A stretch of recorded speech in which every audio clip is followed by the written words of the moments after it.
Yo, what's up, guys? It's Serial, What's up, guys? It's Reed. and welcome back to our last breakdown for the Mandalorian season 2.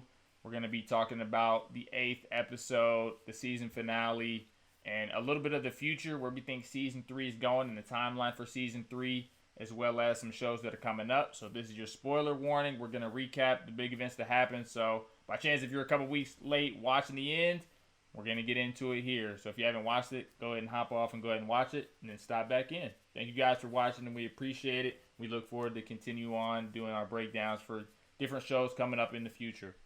We see the episode open up with Mando and the crew trying to get the doctor that was in charge of the experiments on Grogu. We see another interesting scene for Cara Dune's character talking about her past and her connection to Alderaan being her home planet. This also seems like that Mando is the show Mando has been trying to build up this character, which makes me think more and more that she is going to be the star of the Rangers of the New Republic show. And there is a lot of depth to her character the more and more we watch, seeing the trauma and stuff that she has gone through and what the Empire has done to her life. Yeah, Reed. So after they take control of the doctor, they kind of set a plan in motion. They're going to try to sneak onto the ship by acting as part of the crew. Then Din Djarin's going to sneak off and rescue Grogu. And he gets to that point. Unfortunately, he opens the door for Grogu and he sees a dark saber, and who's holding it? Moff Gideon, right in his face. And they have somewhat of a back and forth kind of like dialogue. And again, we've seen this repeatedly in season 2. Din Djarin, the Mandalorian, lets his guard down again to another opponent. This time, someone who is holding the dark saber, and like Reed predicted, kind of very early on into our breakdowns, Din Djarin does pull out the full Beskar spear, and they have a nice back and forth kind of duel. And the Beskar, as we know, doesn't fold or break when it comes in contact with sabers.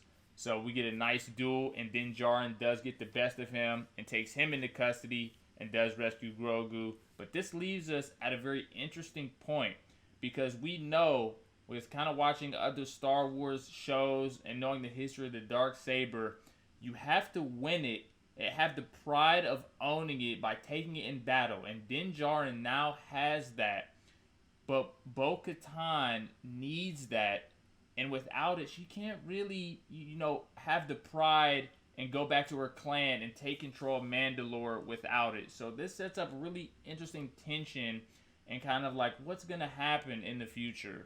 Another huge event in the season two finale of Mandalorian is when the Dark Troopers are at the doors ready to break through and kill everyone besides Moff Gideon and Grogu. But then we see a X-wing come out of nowhere, gets in the ship, doesn't identify itself. Now, when I first saw the X-wing and I saw it by itself, I just jumped straight to the conclusion that it was Luke, and it was, which was awesome.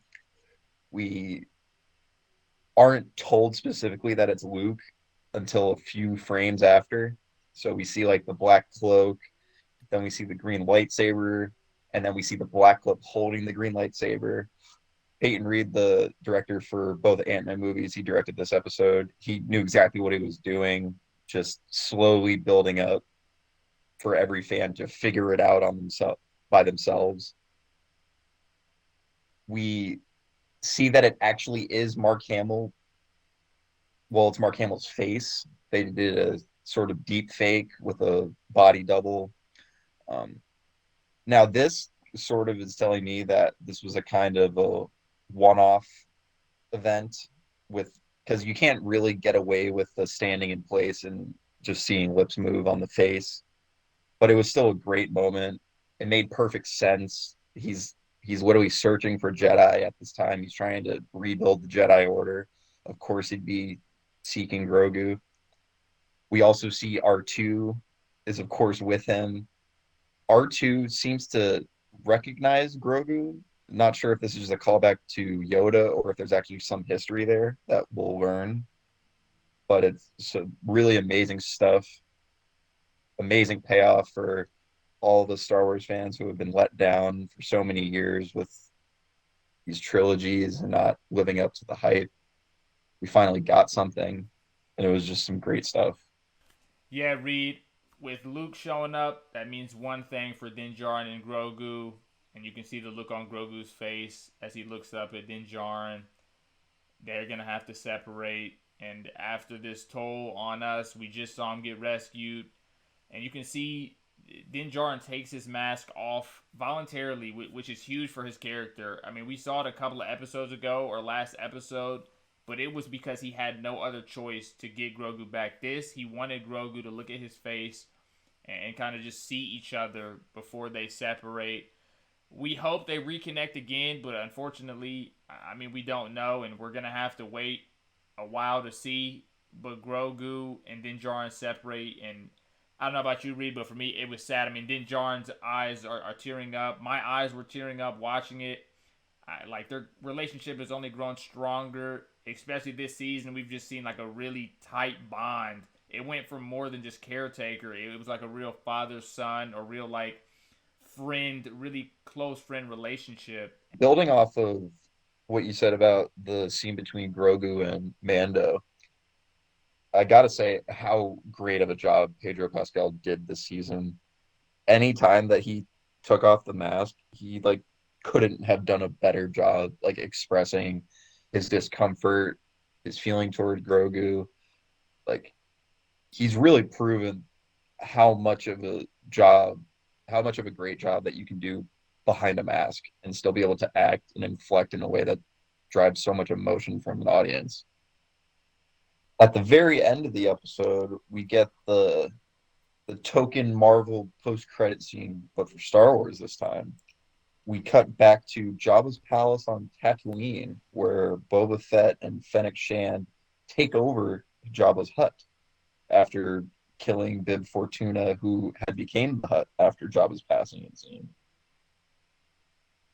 This set up the new show called The Book of Boba Fett that'll be coming at the end of 2021, which is said to be placed in the same timeline as Mandalorian. So that'll be interesting to see like whether or not we'll be talking about direct stuff from the original trilogy, or it'll just be like a new origin story for Boba in a way. Also, it'll be exciting that Fennec Shand is also going to have a role in Bad Batch animated series, which is going back to 5 years after episode three. So we're going to see a lot of depth to her character as well.